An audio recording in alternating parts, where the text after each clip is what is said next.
আসসালামু আলাইকুম, সবাই কেমন আছেন? আজকে একটি খুব পরিচিত একটা রান্না নিয়ে চলে আসলাম,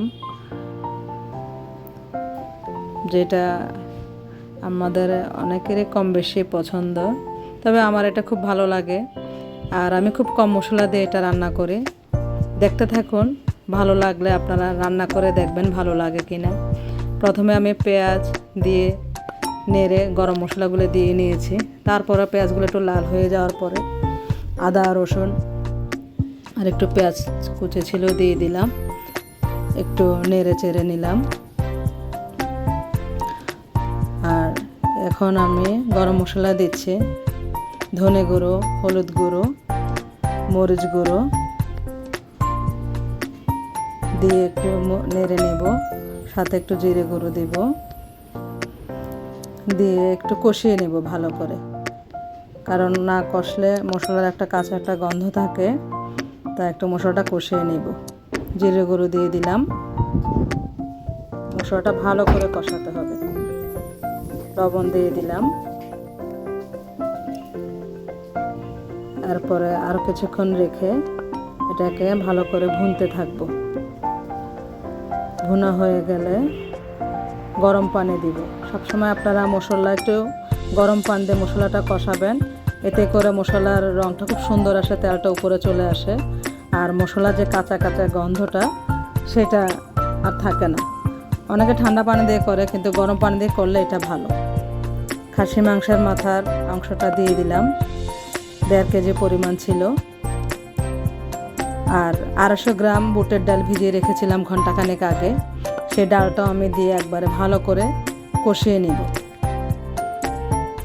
কারণ খাসির মাথা ভালো করে না কষলে একটা গন্ধ থাকে, তো যতক্ষণ এই একটু গন্ধটা একটু থাকে ততক্ষণ পর্যন্ত আমরা ভালো করে মশলার সাথে কষিয়ে নেব, এতে করে একটু গন্ধটা কমে যায়। কষানো হয়ে গেলে আমরা ভিজিয়ে রাখা বুটের ডালটা দিয়ে দেবো। এর মধ্যে আমি একটু জয়ত্রী জয়ফুল দিলাম, যেন গন্ধটা নাকে কম লাগে, কারণ খাসি মাংস একটু আলাদা করে একটু গন্ধ থাকে, আমরা সবাই জানি।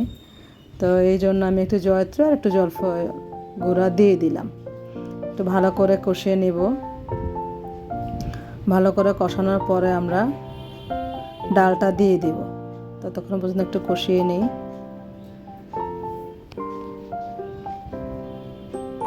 এভাবে কিছুক্ষণ আমরা ঢাকনা দিয়ে কষাতে থাকবো, যেভাবে যেরকম উপরে তেল ভেসে আসে ততক্ষণ পর্যন্ত আমরা এভাবে কষিয়ে নিতে থাকবো। এতে করে আমাদের গন্ধটা আর তেমন নাকে লাগবে না, আর মশলাটাও ভালো করে মিক্স হয়ে যাবে। ঘন্টাখানেক আগে ভিজিয়ে রাখা ডালগুলো দিয়ে দিব। সবগুলো দিব না, ধাপে ধাপে দেখব, বেশি দিব না, বেশি দিলে আবার খেতে ভাল লাগবে না, তাই আমি ধাপে ধাপে দিচ্ছি। আপনারা সেভাবে দিয়েন, তাহলে পরিমাণ কম বেশি বুঝতে পারবেন। তো যাক, আমার 250 গ্রাম আমি ডাল ভিজিয়েছিলাম, সেটা আমার পুরোটাই লেগেছে, তাই দিয়ে দিলাম। দিয়ে এটাও একটু ভালো করে একটু কষিয়ে নেব। ভালো করে কষিয়ে নেব,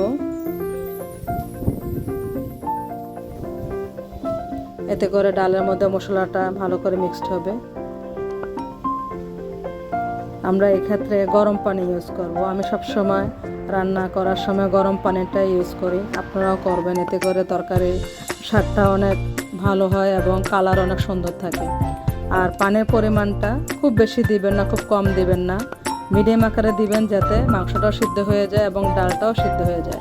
বেশি সিদ্ধ হয়ে গেলে হাড় বের হয়ে যায়, খেতে অনেক বিরক্ত লাগে, তাই আপনারা খুব বেশি পানি দিবেন না, পরিমাণ মতো পানি দিবেন, যে পানিটাতে সম্পূর্ণ সিদ্ধ হয়ে যাবে। এর মধ্যে আমি একটু গরম মশলা গুঁড়ো দিয়ে নিলাম, দিয়ে ভালো করে নেড়ে চেড়ে মিক্স করে কতক্ষণ চুলায় রেখে দেব, যতক্ষণ না সিদ্ধ হয়।